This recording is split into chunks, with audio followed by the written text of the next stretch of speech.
Okay, here we have Dr. Elissa with Viverant. Dr. Elissa is a doctor of physical therapy. She is a pelvic floor specialist. She's going to be talking about diastasis recti today. So that leads me in. What is it? Yeah, so diastasis recti is separation of the abdominal muscles during pregnancy. So rectus abdominis, which is those,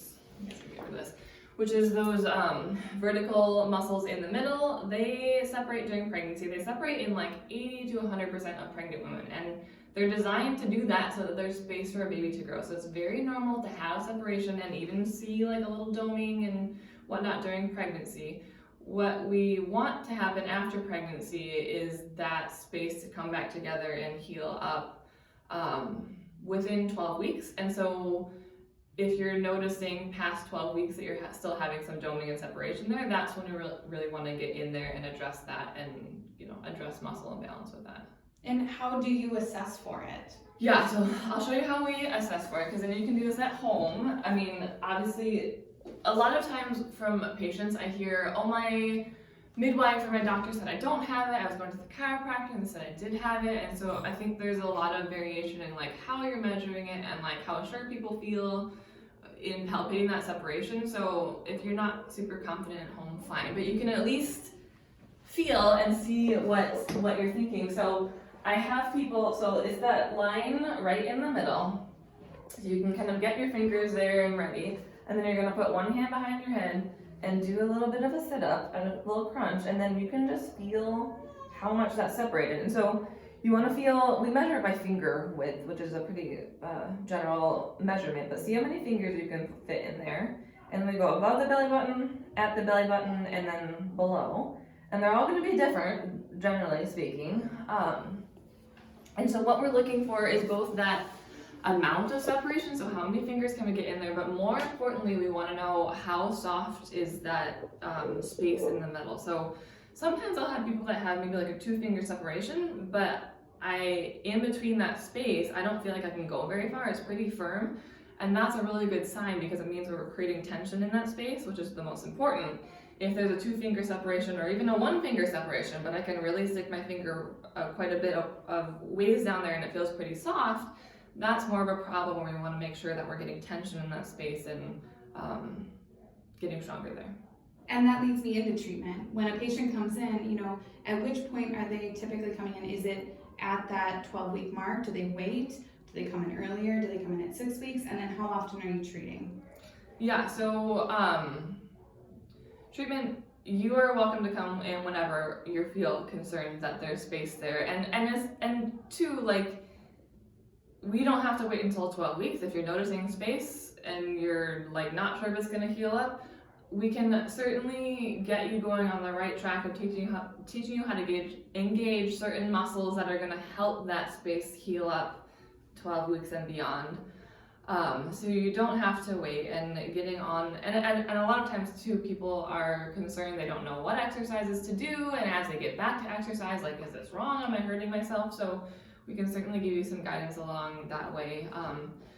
And in the clinic, we will still be doing some manual therapy, whether it's like working on the side muscles to get those loosened up so that can come together. A lot of times I work on people's back and their pelvis because that's kind of wonky or tight, and so if we get that lined up, this is just going to give a good base of support for the abdominals to get healed up. We work on thoracic mobility because when that's tight, the abdominals can't heal very well.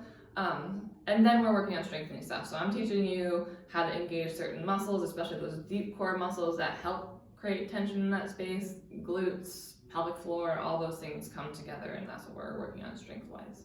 So does that vary on how many times people need to come in based on the separation? Yeah. What is typical? Do you have like a typical? No, because again, like some people, I always tell people I work with them, and because they do want to know that the answer to that question. And if you just want like 2 visits, if you're very active and you just want to get on the right track and knowing how things should look, we can do just a few visits and that's fine. Maybe we follow up like a month from then and make sure everything looks good.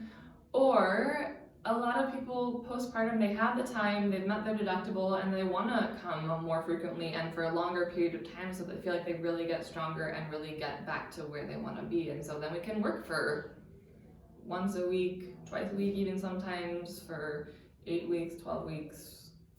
It's really based on your symptoms and what you're feeling like you can do and you want to do, and we work together on that, I guess. Love that. In that, can you tell us what not to do? Give us some general ideas. Obviously, it's specific to each individual person, but we'd love to get some ideas for things not to do when dealing with this. Sure. So you don't want to do anything that causes that dome in the middle. So like right in the middle, you'll see like a little triangle sort of thing forming. And or sometimes I see people's like whole rectus abdominis, so like those middle set of muscles, those like pooch out when you're trying to do something. Usually that happens when you're doing a flexion sort of activity. So if you're doing like a straight crunch, if you're doing planks can be really challenging, or even if you're just like laying on your back and you're doing too difficult of an exercise and then you get that, you know, big rectus abdominis poochy thing in the middle, that's too hard, because what we want to see for exercise is the transverse abdominis, the deep muscle, creating tension, and so you get like a nice flat activation of those muscles. And so any exercise with a neutral spine generally, so like laying on your back. So these are the things to do. These are the things to do. Okay, no, this is perfect. We're gonna get into it now. We've gone through the things not to do. Now we're talking things to do. Yeah, I skipped what not to do, mostly because it's going to be so variable, and also people get so scared of what not to do, and then they just feel like they shouldn't do anything. Honestly, I think a lot of times if you're getting stronger and you're activating the right muscles, even if you get a little bit of doming or pooching, like don't worry about it. You are getting stronger. You are not going to cause damage. Do not be afraid to move your body, and I think that's the biggest message that I try to give people as well. So as I talk on my side. I love that. Okay, so neutral spine exercises, which is a plank, but that is just so much harder to support your whole body weight. So like initially we're doing like activation here with a little march, with a little kick out sort of thing. You can do like heel slides back and forth. That's with both feet on the ground. Eventually you want to get to a point where you're lifting both those knees up, but that's going to come a lot later. And actually right now I feel like I'm falling in a hole and not giving a good activation here. But so then we can do like heel taps, bicycle sort of thing. But that's going to be a lot more challenging. So for right away postpartum, you really want to think about probably keeping both or like one foot at a time on the floor, so that you can create a nice stabilization here and not get that domey thing. Thank you. This was amazing. And again, reach out to Dr. Elissa if you have any questions at all at any point. I love answering questions. Thank you. Yeah.